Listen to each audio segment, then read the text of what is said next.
Okay, then this is what we did. This is my grandson, Guy Wade in Buckanaga. Then we decide, we have class 4 wind on our reservation. So we decide we're going to put up a wind turbine. And we don't want to put up one little wind turbine and stay in what I call the ghetto, which is micro wind for your house and cabin.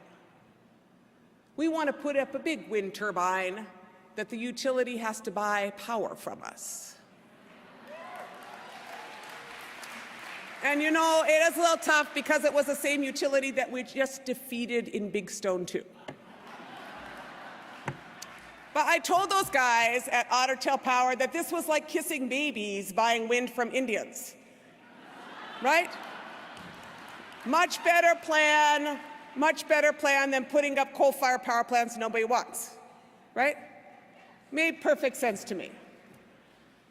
We're still working on it. If any of you are good friends with Ottertail Power, own any shares, or have any relatives that are, send a little note up that says, be nice to the Indians. So we start putting it up. Tony Tibbetts here in the first row. You want to give your wave here? This is the prize on this one. It turns out Indian people, I don't know if you know this, we have highest rate of enlistment in the military. Did you know this? Highest rate of living veterans, too.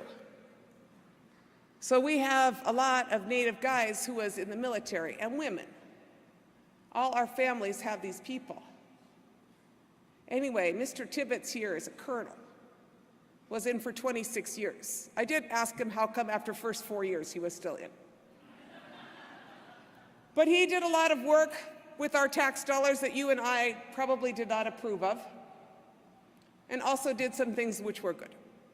But in the course of that, I asked what you did. I said, what did you do? And actually, my mother asked this. This is how this works, is your mother asks those questions. And it turns out he was in demolitions. I said, what'd you do? He says, well, I blew up bridges, I blew up communications towers, infrastructure. I said, do you have a degree to blow things up, or do you just blow things up? He says, I have a master's in engineering from Harvard. I said, can you do anything besides blow things up? Like, can you build anything? Ta-da!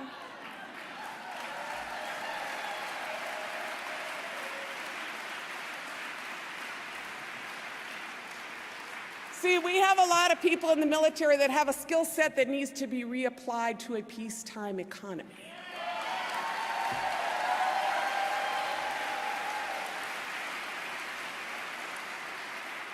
I live on a rural and remote Indian reservation in northwestern Minnesota.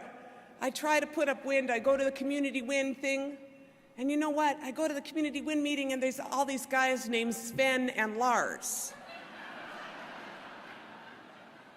Now, I like Sven and Lars, but Sven and Lars do not live here, and they are not going to come to White Earth anytime soon. You know what I'm saying?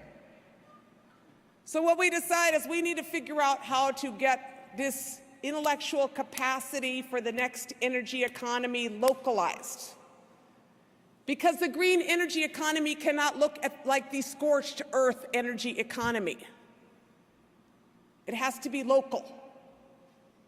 It has to be efficient. You cannot reboot the inefficiencies of this economy. Do not let them take you into the debate that renewable energy will never meet present demand. No one should. You're losing about half the power between point of origin and point of use. Do not get drawn into that debate. What you need is an efficient economy that does not transport everything so far, does not waste so much power, does not try to feed the gas tanks of Hummers.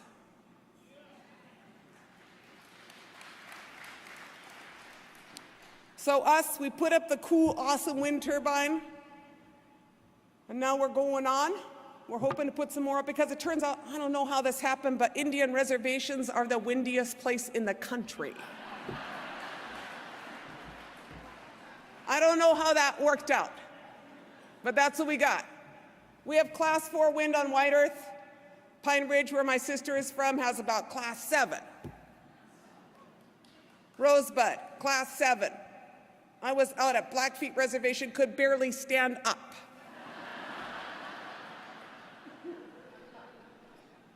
So what you want is a wind turbine there, not a nuclear reactor.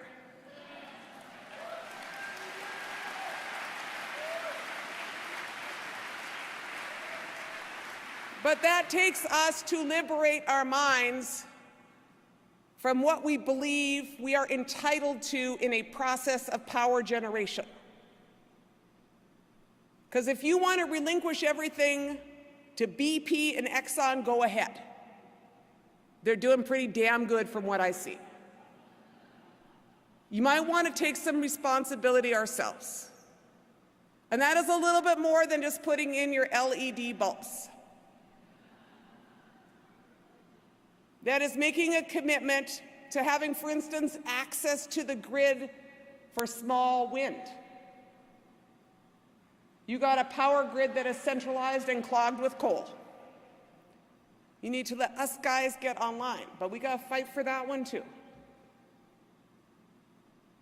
And you need to get far more efficient.